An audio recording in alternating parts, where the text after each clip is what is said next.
नमस्कार मंडळी. चला तर आणखीन एक छान असा व्हिडिओ अगदी नेहमीप्रमाणेच तुमच्याबरोबर शेअर करते आणि आज ना टिफिनची एक इन्स्टंट रेसिपी तुमच्याबरोबर शेअर करणार आहे. तर सगळ्यात पहिल्यांदा त्याच्यासाठी ना 1.5 वाटी बारीक रवा आणि पाऊण वाटी आपण कांदा पोह्यांसाठी जे पोहे घेतो, ते पोहे घेतलेले आहेत आणि दोन्ही मिक्सरला बारीक करून घ्यायचंय.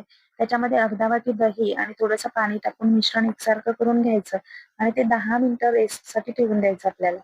10 मिनिटानंतर खूप छान असं फुलून येतंय मिश्रण. त्याच्यामध्ये चवीप्रमाणे मीठ आणि अगदी पाव चमचा खायचा सोडा टाकून घ्यायचाय.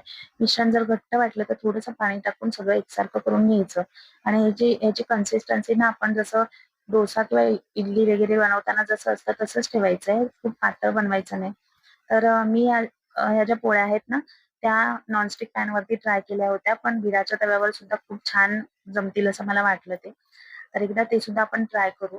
तर आणि हे बॅटर पण थोडं पातळ पसरवलं असतं, त्याचे डोसे पण झाले असते. पण तो प्रयोग सुद्धा मी सकाळी-सकाळीच ट्राय केला नाही, कारण मी सुद्धा ही रेसिपी पहिल्यांदाच ट्राय करत होती. आणि टिफिनसाठी आपल्याकडे हे प्रयोग करायला जास्त वेळ नसतो, कारण बिघडले तर टिफिनचे वांदे होऊन जातील म्हणून.